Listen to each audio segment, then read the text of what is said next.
Ito ang kwento ng isang anak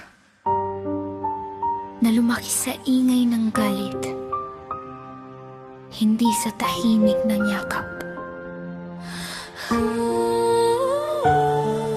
Lumaki ako sa isang malayong baryo. Bata pa lang ramdam ko na hindi ako mahal ng tatay ko. Kamao ang naging aral, galit ang tahanan. Walang puwang sa puso nila, ako ang laging dahilan. Sigawan sa gabi, luha sa umaga, habang ang ibang bata may yakap ng ama. Hinubog sa bakal, hindi sa lambing, kaya puso ko'y tumibay kahit sugat ang kapalit.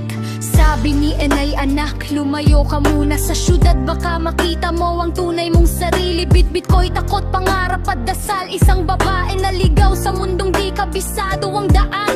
Mga gusaling matangkad, dilaw na nakakasilaw. Mga taong nagmamadali, bawat isa may hinahabol na oras. Ako lang mag-isa, tahimik na nakikipaglaban. Di lang kung saan tutungo, basta ayokong maiwan. Pumasok sa trabaho, tiniis ang bawat hirap. Araw-araw lumalaban kahit pagod ang balikat. May amo akong mabait, pusong parang langit. Sabi niya, mag-aral ka, tutulungan kitang maabot ang pangarap. Araw, trabaho, gabi at latang kayakap. Habang pangarap ko'y dahan-dahang umaangat. Walang cellphone noon, walang balitang umuuwi. Di alam ng magulang ko na ako'y muling tumatayo.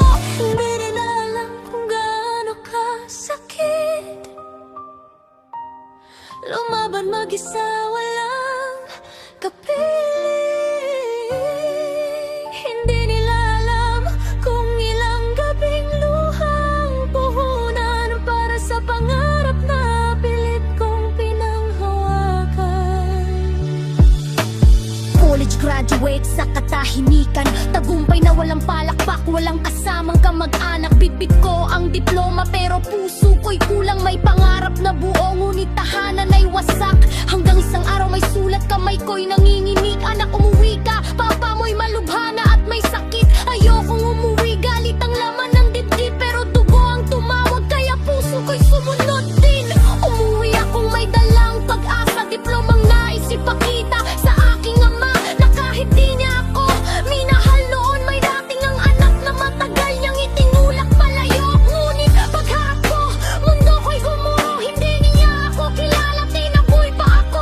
Umalis ka, parang patalim sa dibdib. Mas masakit pa iyon sa lahat ng aking tiniis. Hanggang sabi ng doktor, kailangan kanyang makausap. Sa huling sandali, pangalan ko'y muling tinawag sa dilim. Hirap na siyang magsalita, nanginginig ang tinig. Isang salitang binitiwan, buong buhay kong hinintay marinig. Anak, patawad. Sa salitang iyon, kumuho ang pader sa aking dibdib at diwa. Umiyak akong yakap ang diploma, kasabay ng luha, huling hininga ng aking ama. Hindi na kami nagkabati sa mahabang panahon.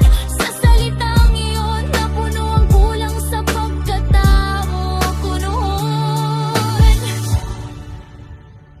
Ito ang kwento ko.